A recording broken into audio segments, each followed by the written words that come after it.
no nosso país, então, quer dizer que a gente não tem nenhum problema com desigualdade de gênero. Não, nós temos graves problemas. Nós temos e precisamos discutir isso.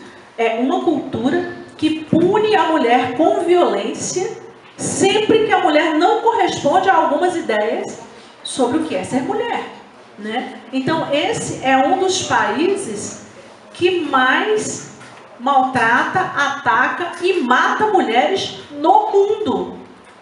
O que muda é a forma da opressão. Mas o Brasil é extremamente violento contra as mulheres. Extremamente violento. Então você tem uma relativa igualdade, né, de acesso. Por exemplo, a mulher pode estudar, o homem pode estudar, a mulher pode estudar. Relativa igualdade. No entanto, você tem, na vida comum, dispositivos de violência que alcançam todas as mulheres, de todas as classes sociais, ricas ou pobres.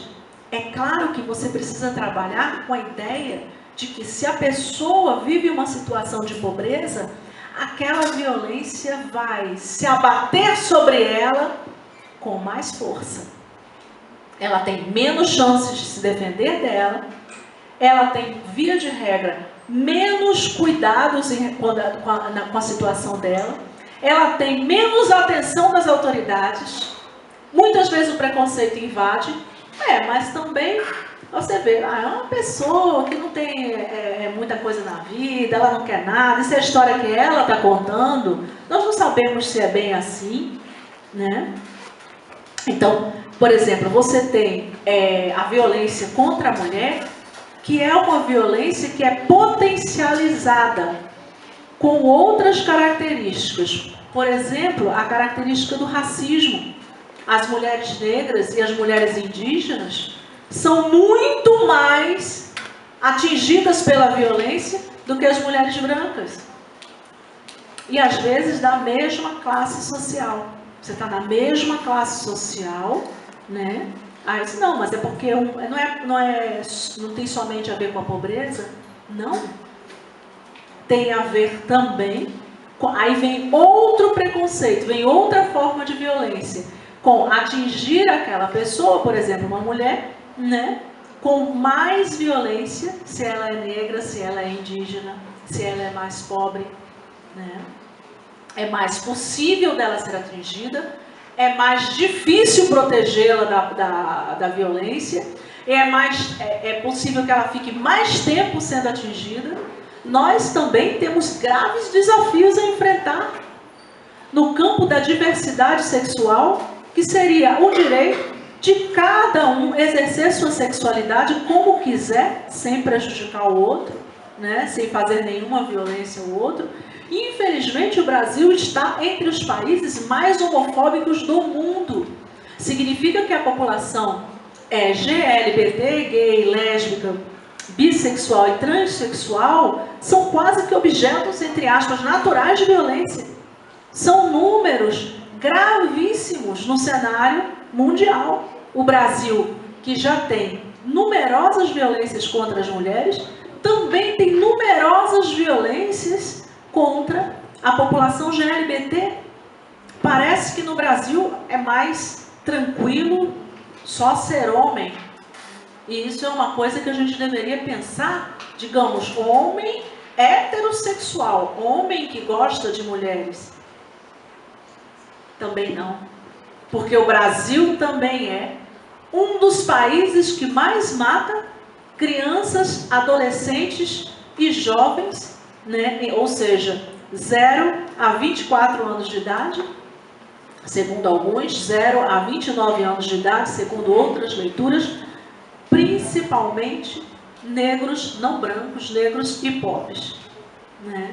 É um dos países que mais mata, principalmente na faixa entre 16 e 22 anos de idade, meninos, homens e não brancos. Ué, mas você não tinha dito que eram as mulheres que tinham mais violência? Não, o que eu estou dizendo é que o Brasil é um país violentíssimo, sobra violência para tudo o que é lado, né? Então o tema da violação de direitos humanos é um tema grave e importante, Né? Por quê? Porque nós somos um país que ainda resolve as coisas com violência. Nós somos um país ainda que não passou a limpo a nossa história de opressão. E aí, resgatando o que a professora Márcia falou no começo, por exemplo, em relação aos indígenas. Não resgatamos ainda, não fizemos uma pequena parte do que deveríamos ter feito, né, para garantir os direitos da população indígena. Isso é uma questão de direitos humanos? Sim. O direito à vida, o direito à saúde, o direito à educação, o direito a não ser atacado, o direito a só ser preso se houver uma acusação, o direito a ser livre de tortura, o direito a não ser assassinado, direito à vida, né? Nós somos um país de graves violências, de números de violência gravíssimo. Então, é uma coisa que sempre me espanta.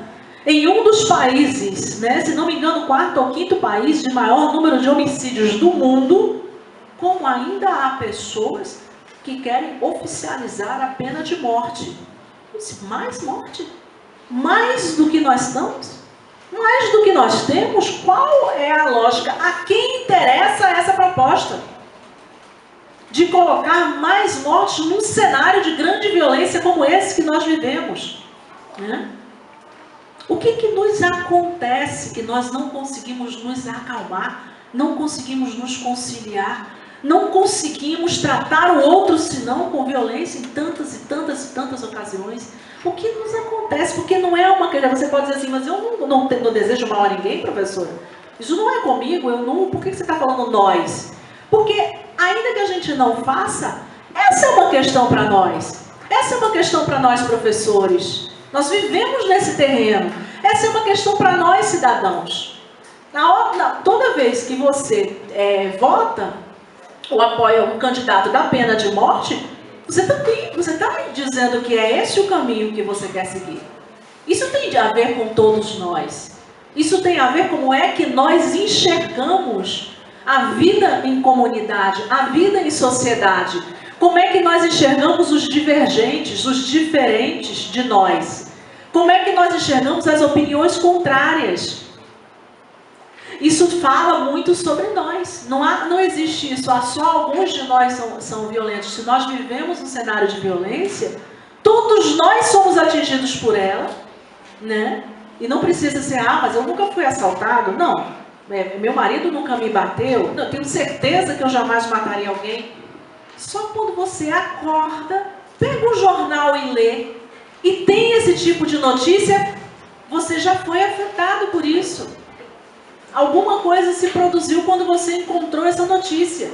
Você é um você diferente quando encontrou essa notícia. A notícia da violência. E nós somos um país de incrível violência, né?